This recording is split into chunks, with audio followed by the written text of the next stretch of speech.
अथ पंचदशोऽध्यायः। श्री भगवान उवाच। श्री भगवान बोल्या, श्रुति तथा स्मृति विषे आ संसार वृक्ष ने ઊંડા મૂળવાળું અસ્વત્થ એટલે ક્ષણિક તથા અવ્યય કહેવામાં આવ્યું છે। ગુણોના સ્પર્શ વડે વૃદ્ધિ પામેલી અને વિષયરૂપી કૂપણોવાળી તેની ડાળીઓ ઉપર નીચે પ્રસરેલી છે। કર્મોના બંધન કરનારા તેના મૂળ મનુષ્ય લોકમાં નીચે ફસાયેલો છે। આનું યથાર્થ સ્વરૂપ જોવામાં આવતું નથી, તેનો અંત નથી, આદિ નથી, તેમજ મધ્ય પણ નથી। આવા દ્રઢ મુખવાળા અશ્વત્થરૂપ સંસાર વૃક્ષનું અત્યંત દ્રઢ વૈરાગ્યરૂપ શસ્ત્ર વડે છેદન કરી મનુષ્યોના પ્રાર્થના કરે છે। જે પદને પ્રાપ્ત થયેલો વિદ્વાન પુરુષ પુનર્જન્મને પ્રાપ્ત થતો નથી, એવા બ્રહ્મપદને ત્યાર પછી જાણવા યોગ્ય છે। તથા તે પુરુષની આ સંસાર વૃક્ષની પ્રવૃત્તિ અનાદિકાળથી પ્રસરેલી છે અને આદ્ય પુરુષને જ શરણ હું જાઉં છું। જેણે માન મોહને છોડ્યો છે, સંગ દોષને તજ્યો છે તથા અધ્યાત્મ અભ્યાસમાં જે લીન છે, અન્ય સર્વ કામનાઓને ત્યજી રહે છે અને સુખ દુઃખથી જોડકાથી મુક્ત થાય છે, તે અવિનાશી પદને પહોંચી શકે છે। ત્યાં સુધી સૂર્ય ચંદ્ર કે અગ્નિને પ્રકાશવાપણું નથી હોતું, જ્યાં જનાર ફરી જન્મવું નથી પડતું, એ મારું પરમધામ છે। મારો સનાતન અંશ આ જીવલોકમાં જીવ બનીને પ્રકૃતિમાં રહેલી 5 ઇન્દ્રિયો તથા છઠ્ઠા મનને પોતાના તરફ આકર્ષે છે।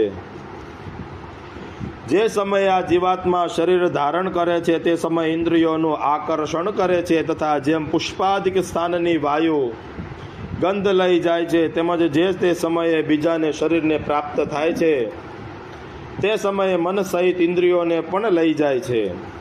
આ જીવાત્મા કાન, આંખ, ચામડી, જીભ, નાક તથા મનને આશ્રય લઈ વિષયોને ભોગવે છે।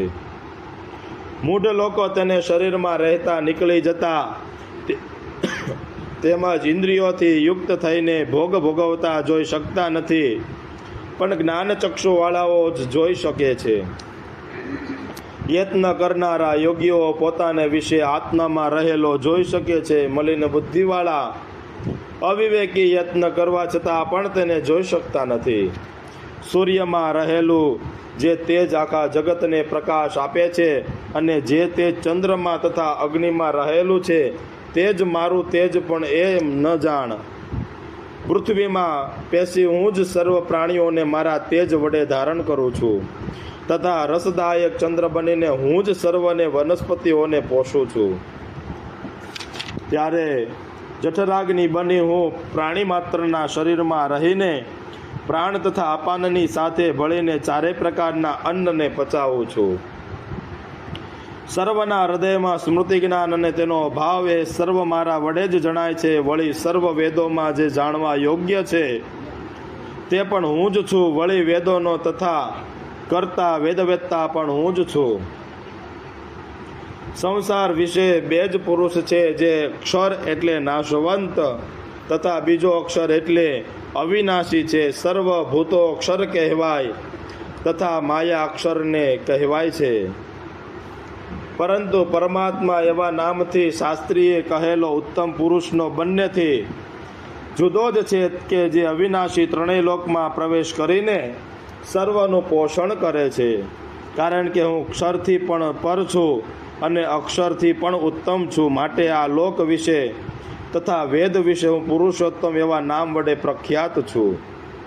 હે ભારત, જે પુરુષ સમોહથી રહિત થઈ મને પરમેશ્વરને આ રીતે પુરુષોત્તમ જાણે છે, તે પુરુષ સર્વજ્ઞ થાય છે તથા ભક્ત યોગો કરી મારું સેવન કર।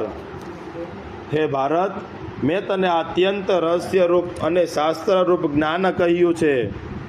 આને જાણવાથી મનુષ્ય આત્મજ્ઞાનવાળો થાય છે તથા પોતાનું જીવન સફળ કરે છે।